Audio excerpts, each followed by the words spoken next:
No laboratório Omics, do Departamento de Genética da Faculdade de Medicina de Ribeirão Preto, da USP, também trabalham Tatiane Malta e Thaís Sabedotti, primeiras autoras do artigo. Elas analisaram dados de 1.122 amostras de gliomas reunidas pelo TCGA no mundo.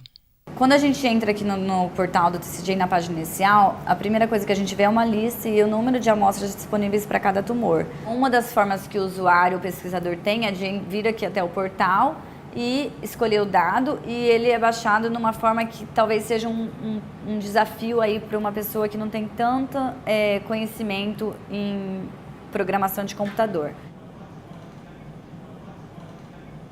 Os dados que a gente chega para a gente quando a gente faz o download dos dados são valores numéricos. É como se fosse uma tabela de Excel que a gente vai ver então no computador do lado. A gente recebeu 932 arquivos diferentes, arquivos de texto, como se fosse uma tabela com várias colunas distribuídas em linhas.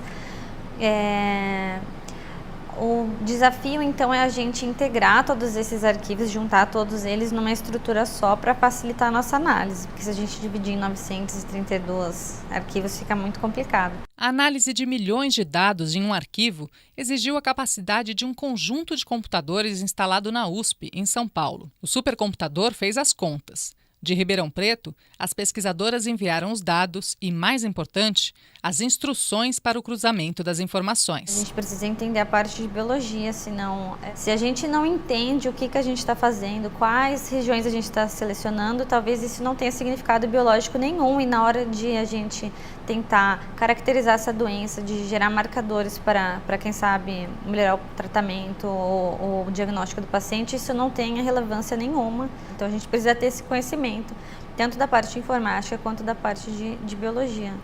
A análise dos dados demorou 2 anos, com reuniões semanais entre os grupos de pesquisa de diversos países para discutir cada passo do processamento. Não foi um botão que a gente apertou no começo da análise e a gente pegou o resultado, uma folha de papel no final com todas as respostas. E não tem uma receita de bolo, um pipeline, alguma coisa que você faz sempre do mesmo jeito, que a gente sempre conversar, discutir para ver para qual caminho seguir depois de um determinado resultado que a gente obteve.